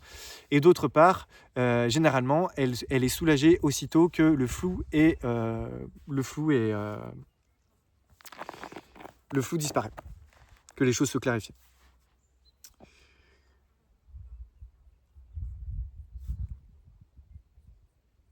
Bon, là déjà, c'est pour vous dire, ça c'est encore une fois un élément interne qui m'a fait dire que, vous avez vu toute la démarche d'acceptation, la démarche volontaire de tout réexpliquer avec le TDAH, anxiété, perfectionnisme. J'ai eu cette démarche, donc c'est pas juste un refus du bilan, c'est pas de ça qu'il s'agit. Hein. C'est une acceptation du bilan et après une intuition que il n'y a pas toutes les pièces du puzzle. Et la pièce que moi j'avais identifiée au départ du TSA, en fait, ça revient comme étant pour moi la pièce qui remplace l'énorme point d'interrogation qui est apparu après l'invalidation justement de ce TSA. Bon, j'ai eu ça, ce qui m'a fait me poser une question, tout remettre en question, et après, bam, deuxième remise en question, deuxième plutôt prise de conscience. Et là je crois, attendez, si je me trompe pas, je crois que c'est même l'intelligence artificielle Gemini qui m'a fait ressortir ça, quand je lui ai parlé de l'incident Quad 9 et que je lui ai redonné tous les dossiers et tout. Je lui ai donné aussi tout ce que j'avais, y compris les formulaires que j'avais remplis. C'est génial, hein, même avec les formulaires où on entoure les réponses, etc., il est capable de faire les calculs. Et en fait, Gemini, je crois que c'est lui qui m'a fait remonter, non, c'est même sûr, c'est lui, il m'a fait remonter un score pour un questionnaire, le questionnaire de camouflage autistique, qui s'appelle le 4Q. C'est le seul questionnaire qu'on n'a pas abordé en séance. Et c'est le seul chiffre précis, justement, qu'elle n'a pas mentionné dans son bilan. Le seuil clinique, c'est 100. J'ai obtenu le score de... Alors après, recalcul, j'ai pu m'être trompé, hein, mais après recalcul, j'ai obtenu 124. Et en fait, moi, le camouflage social, c'est clairement... J'ai entendu un bruit, je ne sais pas si c'était un animal ou quoi. Le camouflage social, pour moi, c'est ce qui représente le mieux mon fonctionnement. Et ce qui m'importe le plus aujourd'hui, c'est de comprendre qu'est-ce qu'il y a derrière. Et le fait de m'être rendu compte que ça n'a pas été abordé... Alors, oui, ça a été évoqué dans le bilan, camouflage social. Mais on n'a pas creusé à ce point-là. Le score de camouflage n'a pas été donné dans le bilan. Comme si c'était un indice qui allait peut-être en contradiction avec l'hypothèse avec l'hypothèse TDAH seule avec anxiété et perfectionnisme. Peut-être que c'est pour ça que ça n'a pas été évoqué dans le bilan. Peut-être que je ne sais pas la raison. Je ne sais pas ce qui s'est passé. Mais ce qui est sûr, c'est que pour moi, c'est quand même un indice très fort de toute une partie de mon fonctionnement qui n'a pas été approfondie en détail et qui m'a fait me questionner à nouveau sur cette question de TSA. Donc voilà où j'en suis aujourd'hui. Alors après, j'ai rédigé un long courrier, justement, où j'ai expliqué tout ça. J'ai rédigé, je crois le courrier fait 7 pages ou 8 pages, à la neuropsy, pour lui dire tous ces nouveaux éléments qui pour moi me semblaient complémentaires et pourraient éventuellement l'amener, alors j'espérais un peu naïvement, peut-être à rouvrir le dossier. Ce qu'elle n'a pas fait, mais elle a eu une réponse assez neutre, bienveillante, ouverte, qui ne confirme pas, mais qui n'affirme pas non plus, plutôt du style... elle me dit, ça confirme ce qu'on a dit en séance, c'est-à-dire que moi, en tant que neuropsy, je ne pose pas de diagnostic. Ça demande pour un diagnostic officiel, ça demande une équipe pluridisciplinaire, un médecin, etc., qui pose le tampon. Moi, j'apporte une pièce du puzzle, donc un peu cette démarche-là. Elle savait aussi que j'allais voir ma médecin traitant pour parler du TDAH. À l'époque, j'avais pris rendez-vous avec elle pour ça, et éventuellement, je sais pas, aller jusqu'au bout du diagnostic TDAH. Et donc, elle m'a dit d'en parler à ma médecin traitant en disant qu'elle serait tout à fait ouverte aussi, puis m'invitant, pourquoi pas, à compléter avec un psychiatre spécialiste ou bien, pourquoi pas, en second lieu, avec un CRA, donc Centre Ressources Autisme. Donc, elle n'est pas revenue en détail sur ce que je lui ai dit, sur les éléments, par exemple, que là, je viens d'évoquer dans cette vidéo. Elle n'a pas affirmé, elle n'a pas confirmé, elle a laissé la porte ouverte, très pro, très classe.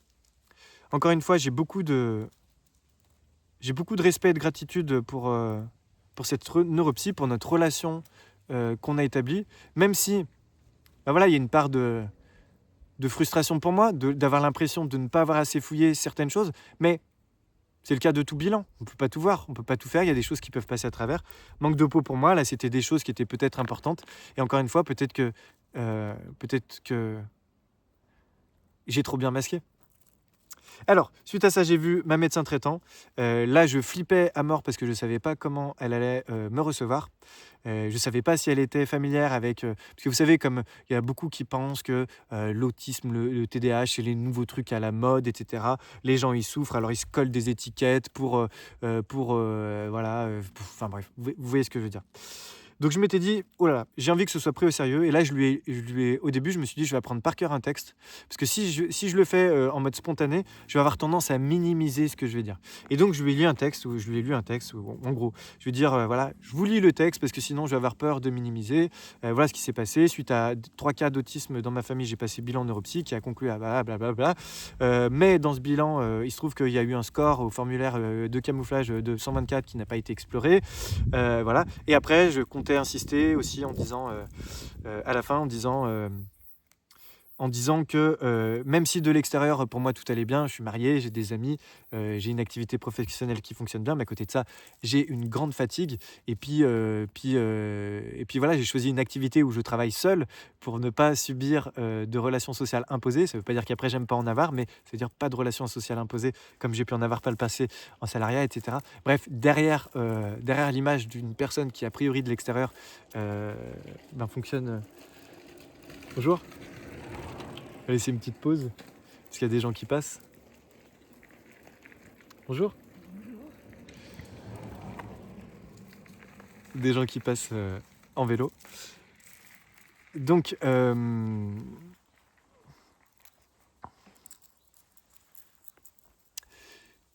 disais, derrière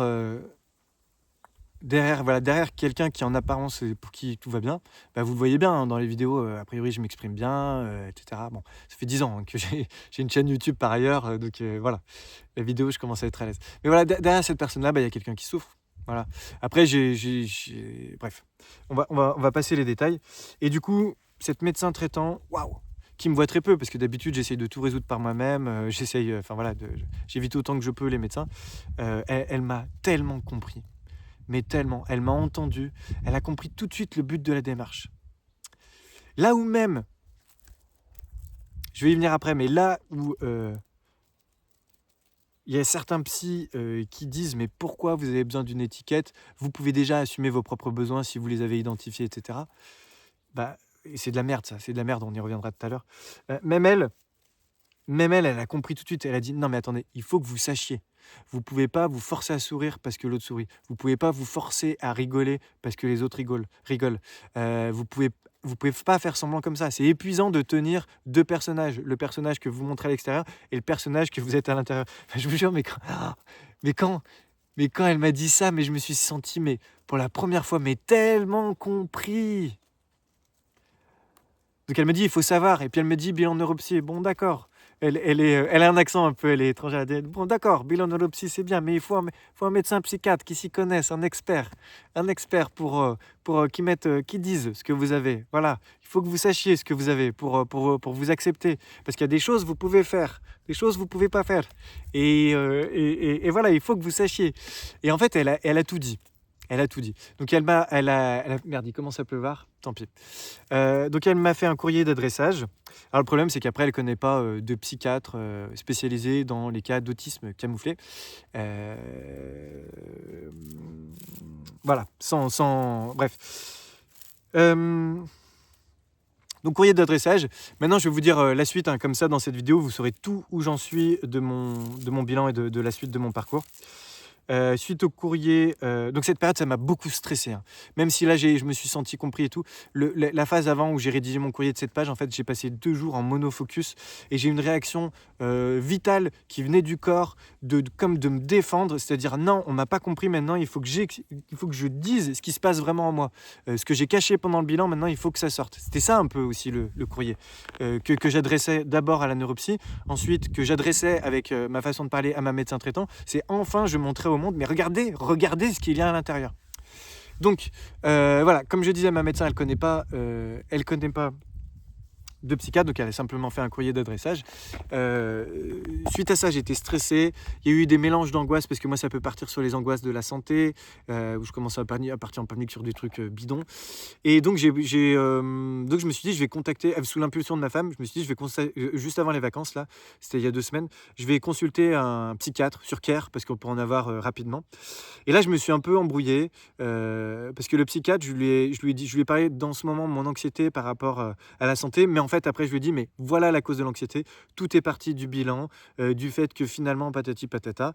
Mais en fait, j'ai présenté les choses d'une telle manière que le gars, il s'est juste dit, et je comprends à la fois peut-être, hein. Le gars, il a 20 minutes. Donc déjà, mauvaise idée pour moi hein, d'aller sur Care. Mais ce que j'avais choisi quand même, j'avais pris le temps d'ouvrir sans onglet tous les profils pour enfin, parce qu'on ne peut pas faire de recherche là-dessus, pour enfin tomber sur des profils qui avaient l'expertise TSA. C'était marqué pour le premier que j'ai vu. Mais en fait, cette personne-là, rapidement, elle m'a dit, non, autant pour le TDAH, moi, je vous dis tout de suite, je peux explorer. Autant pour le TSA, ça, c'est un peu moins de mon ressort. Donc d'habitude, je me fie plutôt au bilan neuropsy. Et donc, en fait, bon, il m'écoute et tout, mais la conclusion, c'était plutôt, bon, là, ce qui compte maintenant, c'est surtout votre anxiété. Donc, rappelez-moi dans une semaine, et puis on verra comment ça évolue, et puis on verra si on poursuit, comment on poursuit.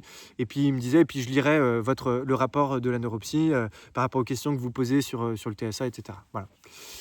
Ok, pas de souci. Je raccroche et vous savez vous savez pas forcément sur Care, donc il y a un service en ligne médical aussi bien voilà médecine générale que psychiatrie, etc. Je raccroche et là je vois le compte rendu, et en fait sur le compte rendu il y avait juste marqué donc ça avait marqué pourquoi je venais, ce que j'avais évoqué, ma suspicion d'autisme malgré le résultat du bilan. Mais les conclusions, c'était numéro 1, anxiété paroxysmique, ça veut dire là on est au top de l'anxiété, mais ça devrait passer dans les jours qui viennent. Et deuxième chose qui a été notée, c'est donc piste à poursuivre, exploration du TDAH. What? Donc attends, le mec, je lui explique que ma cause première de mon anxiété, c'est le fait d'avoir eu le résultat du bilan, dans un premier temps de l'avoir accepté, mais ensuite finalement d'avoir eu des arguments qui me montrent, camouflage, etc., qu'il y a des raisons pour lesquelles j'aimerais revenir dessus. Et cette personne-là, finalement, note sur son bilan que l'exploration à tenir, c'est TDAH, sans parler du TSA à explorer. Donc vous voyez, déjà, là, ça pose un énorme problème du corps médical, parce qu'il y a une différence entre ce qu'on dit à l'oral et il y a une différence entre ce qui reste à l'écrit. Parce que ce qui reste à l'écrit, c'est médical, ça engage, etc.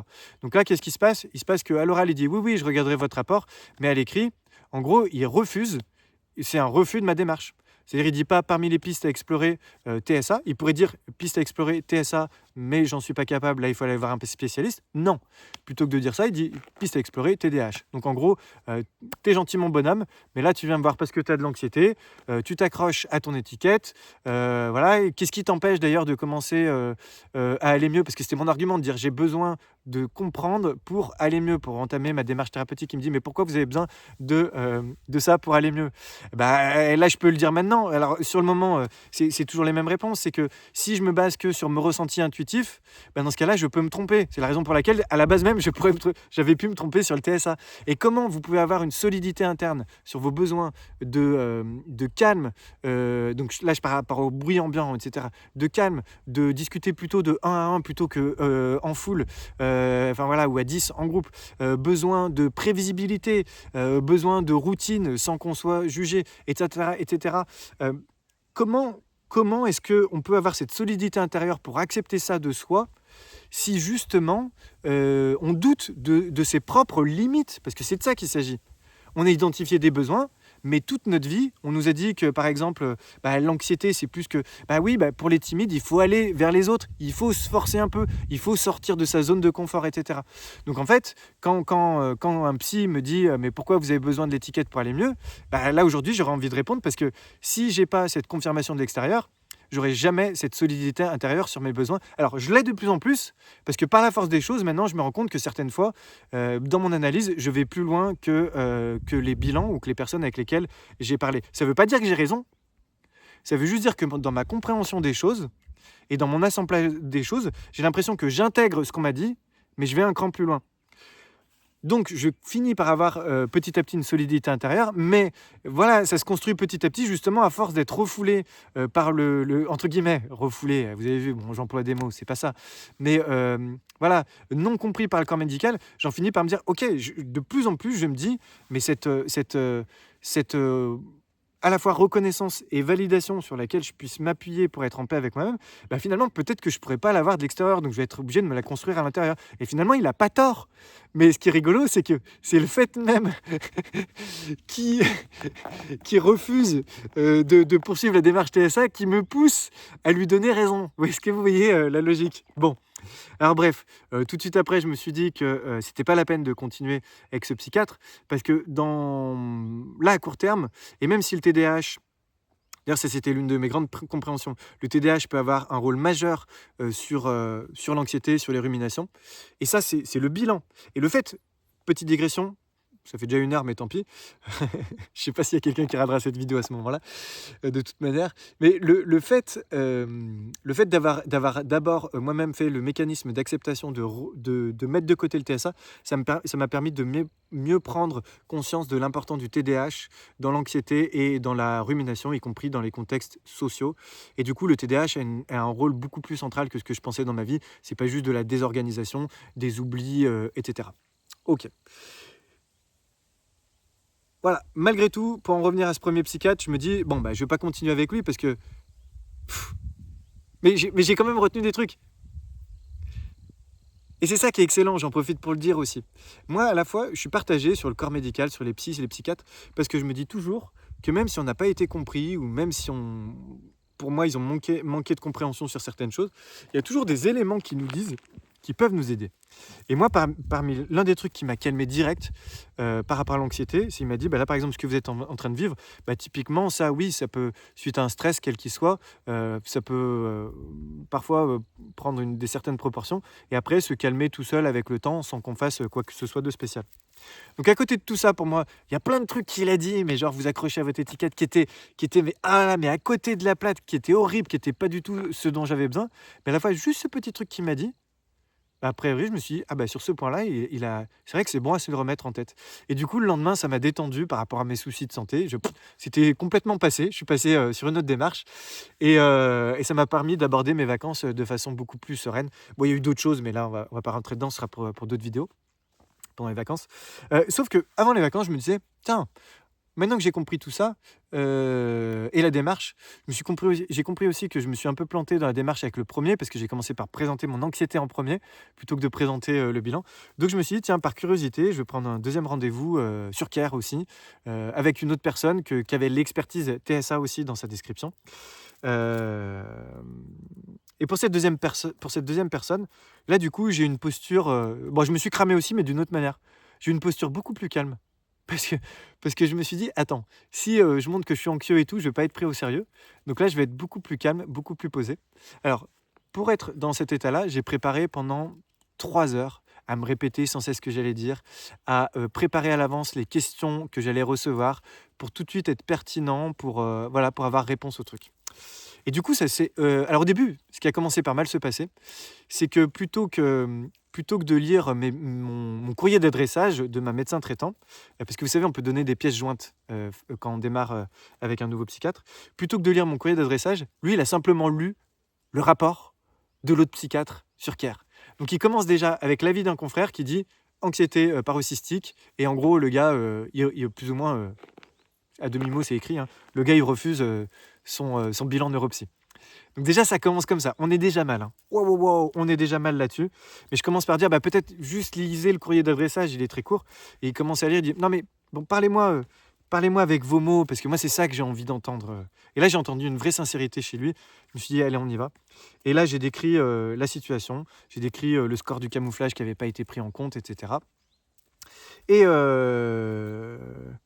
quand je lui parle de camouflage, de sourire quand les autres sourient, le fait de masquer d'inhiber certains comportements ou certaines choses que j'aurais envie de dire parce que je sais que c'est inadapté, c'est pas ce qui est attendu. Quand il m'a dit tout ça et que j'ai dit que le but c'était de fluidifier les échanges, quand il m'a dit, quand je lui ai dit tout ça, il m'a dit, mais ça, est-ce qu'on le fait pas un peu tous finalement? Bah oui, pour fluidifier les échanges, pour que tout se passe bien, etc. On se comporte pas de la même manière avec tout le monde. Et là, je me rappelle, je lui ai dit, oui, mais quand c'est quasi systématique, et quand c'est le faire à tel point qu'on imite les autres, et on finit, et à force d'imiter les autres, on finit par ne même plus savoir qui on est à l'intérieur, et quand on finit voilà, à devoir justement entamer des démarches thérapeutiques parce qu'on a une grande souffrance, un sentiment de solitude au milieu des autres. Pourquoi ? Parce que nous ne sommes pas au fond la personne que nous projetons aux autres. Mais c'est différent des autres qui s'adaptent inconsciemment et intuitivement pour fluidifier les choses. Nous, c'est de la survie pour être acceptés. Donc je lui ai exprimé tout ça. Et là, vous savez ce qu'il m'a dit ? Il m'a dit, là, ce que vous décrivez, effectivement, ça correspond à un fonctionnement autistique. Oh Waouh!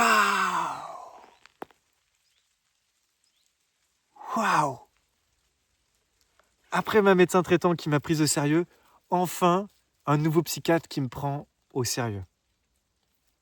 Donc après, il y a eu un échange de 2-3 minutes où du coup, je lui disais mes problèmes au quotidien, que je me sens seul avec les gens et que je m'en sors seulement parce que j'ai des relations de 1 à 1 qui me paraissent authentiques avec les gens, mais j'ai besoin d'un cadre précis, etc. Voilà. Et là, il me comprend et tout. Oh, je me sens soutenu. Et au bout d'un moment, je lui dis, mais vous comprenez mieux maintenant pourquoi je suis dans cette démarche, parce que j'ai compris tout ça et maintenant j'ai besoin, voilà, pour avancer, pour enfin accepter les besoins que j'ai identifiés, je veux dire, mais pas m'imaginer que c'est dans ma tête, pas croire que c'est pour un manque d'effort ou parce que je manque de confiance en moi ou que je sors pas assez de ma zone de confort. Bah maintenant, c'est pour ça que je suis dans cette démarche, voilà, d'aller jusqu'au diagnostic. Et quand je dis ça, boum, boum, boum, boum, boum, boum, boum, boum, boum, boum, boum, boum. Il y a tout qui vole en éclats. Il y a tout qui vole en éclats, c'est-à-dire qu'il retourne sa veste d'un coup et qui me dit « Oui, mais vous savez, vous n'êtes pas que TSA, vous êtes plein d'autres choses aussi. Et puis je ne sais pas si c'est bon pour vous, justement, d'aller vers ce diagnostic. J'ai peur que ça ajoute une couche supplémentaire à votre armure. Je crois que ce dont vous avez besoin en ce moment, c'est plutôt d'avoir quelqu'un avec qui parler, mais pas avec moi en 20 minutes sur Care. Peut-être entamer tout simplement une psychothérapie. » Ah, d'accord, vous savez, vous pensez que dans mon cas, c'est ce qu'il me faudrait? Ah, d'accord. Bon, bah merci, hein, merci. Et là, je suis en mode dépité à l'intérieur, mais poli. Euh, je baisse mon froc devant lui. Ok, c'est lui l'expert, c'est lui le psy. C'est lui qui sait mieux ce qui est bon pour moi. Alors là, je suis ironique, pour le coup. Même, enfin non, je suis pas complètement ironique. C'est-à-dire que de base, le premier mouvement intérieur, c'est de me dire, putain, peut-être qu'il a raison.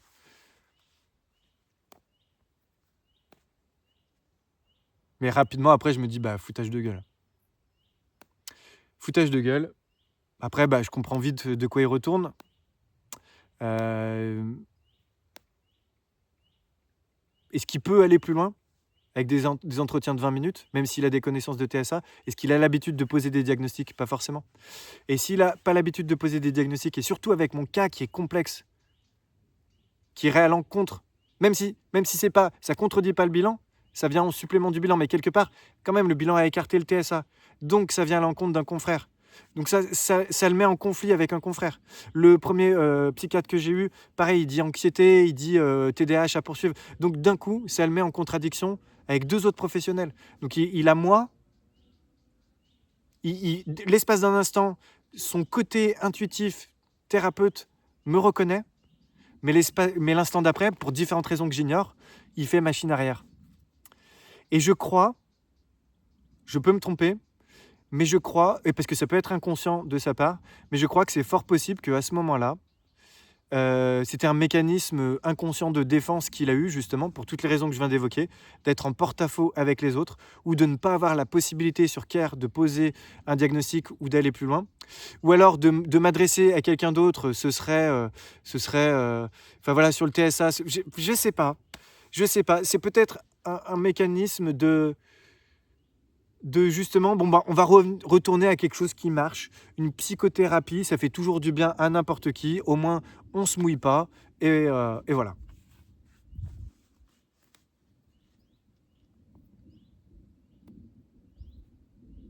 Parce que oui, me rediriger vers quelqu'un d'autre pour une psychothérapie classique, oui. Mais il m'a pas dit de continuer le bilan, vous avez bien compris. Vous avez bien compris parce que lui, en 20 minutes, il a une expérience incroyable, hein, sans doute. Il a compris quel était mon besoin. Bon, après, je me suis renseigné. J'ai vu dans ses expertises ou dans sa façon de procéder, je connais pas tous les termes, hein. Moi, je suis pas médecin, je suis pas psychiatre, je suis pas psychanalyste, rien. Mais j'ai vu qu'il avait l'étiquette psychodynamique. Et je crois que c'est un mouvement de psychologie où on se base pas mal sur les dynamiques familiales, relationnelles du passé. Et aussi où le but, c'est de faire émerger les vérités de l'intérieur. Donc de s'accepter de l'intérieur. Vous me dites en commentaire si je me plante complètement, si j'ai mal compris, mais d'après ma recherche, ça ressemble à quelque chose comme ça. Et donc, ce qui pourrait expliquer aussi sa phrase finale, plutôt que le fait de ne pas vouloir diagnostiquer ou ne pas pouvoir ou pas vouloir, ou etc., ce qui pourrait expliquer tout ça aussi, c'est que ça ne correspond pas à sa philosophie thérapeutique. Sa philosophie étant que, dans mon cas, si j'ai fait déjà tout ce chemin, et si j'ai identifié que j'ai besoin comme je disais, de calme, de prévisibilité, de routine, j'ai besoin de temps seul, j'ai besoin de mes intérêts et tout ça sans culpabiliser. Il me dit: «Si je l'ai déjà identifié, c'est justement le travail thérapeutique pour moi, ça doit être maintenant de l'affirmer sans avoir besoin d'une validation extérieure que je recherche avec le diagnostic».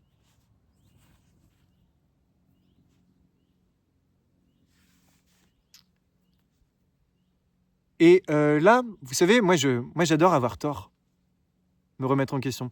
Là, entre le début de la vidéo et maintenant, mon processus de réflexion continue de cheminer et je me rends compte dans un short précédent, que je disais, vous savez, je me considère comme autiste parce qu'aujourd'hui, même si j'ai pas le tampon officiel, j'ai besoin de ça pour enfin assumer, mes besoins et pas culpabiliser. Et donc en fait, quelque part, je suis en train de donner raison au 2e psychiatre.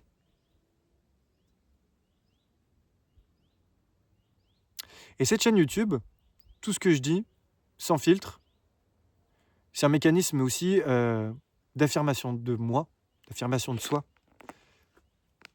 tel que je suis, sans filtre, avec mes digressions, avec mes imperfections, et cetera.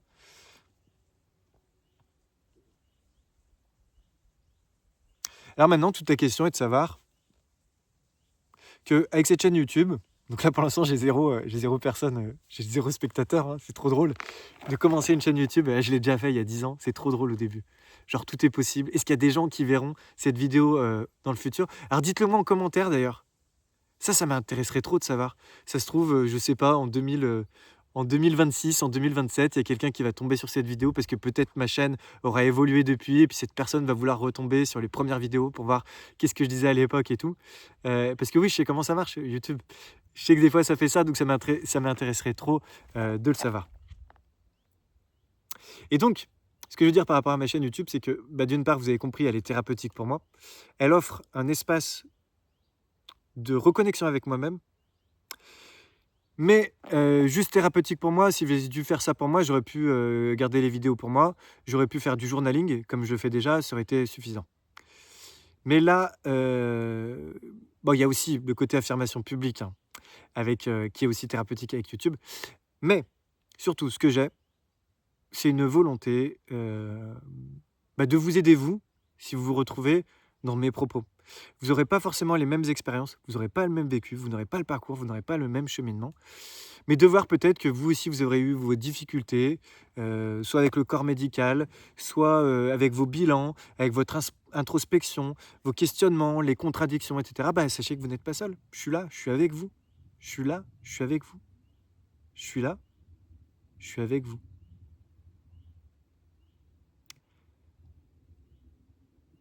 Vraiment.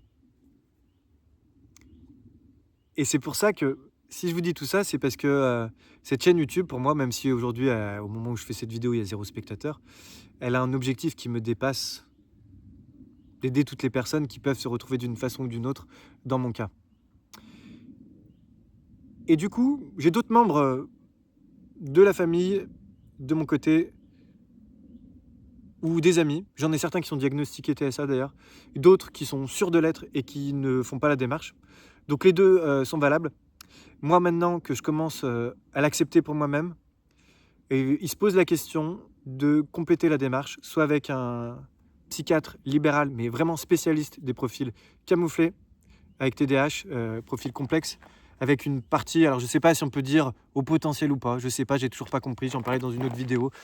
Mais en tout cas, ce qui est sûr, c'est que voilà, j'ai des mécanismes verbaux, enfin j'ai une intelligence verbale, ça c'est factuel, qui me permet encore plus de faire semblant, parce que je m'exprime très bien, malgré mes digressions, avec du vocabulaire, etc., qui peut donner la sensation que... Ah, attendez, je me suis perdu dans ma phrase. Pour dire que il y en a, voilà, diagnostiqué, pas diagnostiqué, maintenant c'est un choix personnel. Moi, de plus en plus, je considère les besoins propres liés à l'autisme comme mes besoins. C'est vrai que pour l'instant, ça m'aide de mettre ça sur le dos de l'autisme. Ça m'aide à m'ancrer personnellement, même si j'ai pas le diagnostic. Maintenant, est-ce que je vais jusqu'au diagnostic, comme je disais, avec un...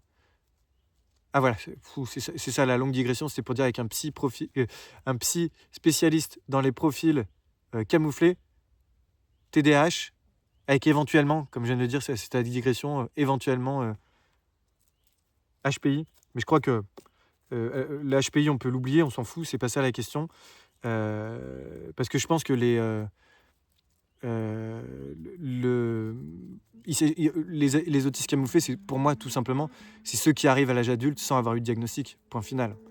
Alors soit, non, et ceux qui ont tout de même des interactions sociales, parce qu'il y a ceux qui sont passés au travers mais qui se sont isolés, qui voient personne, qui n'ont pas d'amis, etc. Ça c'est une vie subie, et puis il y a les autres qui se sont confrontés à l'extérieur, mais qui dans ce cas-là, bon, ont par définition un masque, parce que si personne ne les a vus, c'est qu'ils ont masqué. Et donc là ça n'a rien à voir, on oublie ce que j'ai dit par rapport à HPI ou pas, c'est complètement hors sujet, c'est juste une question de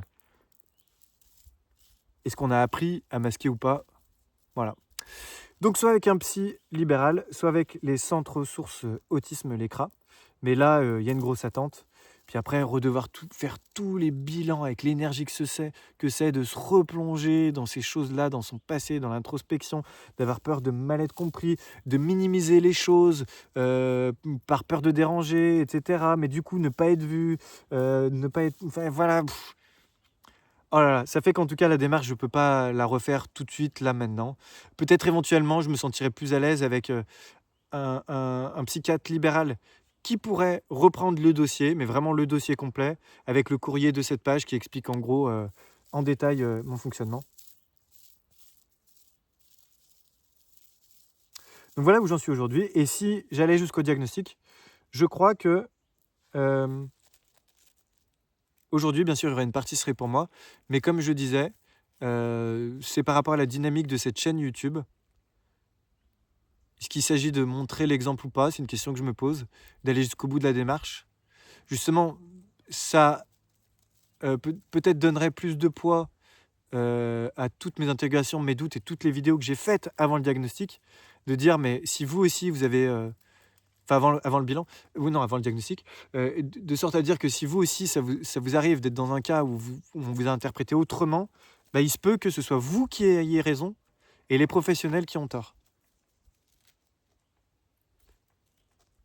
Même si on pourrait dire que, bah, oui, mais celui qui pose le diagnostic en dernier lieu, bah, il pourrait avoir aussi tort que les précédents. Ah bah ouais, on est d'accord. Tout le monde peut avoir tort, tout le monde peut avoir raison. Ça, c'est un autre sujet. Donc est-ce que je vais jusqu'au bout? Voilà. Et puis si jamais, je poursuis la démarche et que j'ai pas le diagnostic, moi ce que j'attends là, dans ce cas-là, c'est de la compréhension. Donc moi, OK, quelqu'un qui me dit: «Non, c'est pas de l'autisme». Je dis: «D'accord, mais l'incident, quoi de neuf? Expliquez-moi ça». Ma démarche algorithmique, expliquez-moi ça. Le fait que je puisse être tout à fait à l'aise socialement, s'il y a un cadre précis. Par exemple, quand je suis en groupe de musique, quand je suis en déménagement, je suis avec des inconnus, j'aide un pote à déménager, il y a des inconnus, je suis hyper à l'aise avec tout le monde parce que j'ai un rôle à jouer, etc. Expliquez-moi ça. Expliquez-moi pourquoi mon état de tension, mon anxiété, elle apparaît quand il y a un flou social, quand on se retrouve juste pour se retrouver, quand on se retrouve avec une personne sans but précis. Expliquez-moi ça.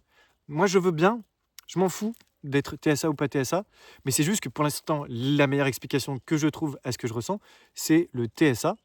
Et si jamais j'ai pas le diagnostic, je m'en fous, mais dans ce cas-là, je veux une explication précise. Et si j'ai cette explication, bah, c'est génial, parce qu'on pourra continuer de documenter ça sur cette chaîne. Et dernière chose que je voulais dire aussi, c'est que bah, vous savez que on n'est pas aussi avancé en psychologie, psychiatrie. Encore il y a combien? 10 ans, 15 ans, je sais plus. On ne pouvait pas officiellement être à la fois TSA et TDAH. Il y a juste 15 ans. Donc aujourd'hui, peut-être qu'il y a encore des choses qu'on n'a pas découvertes sur le TSA, je ne sais pas.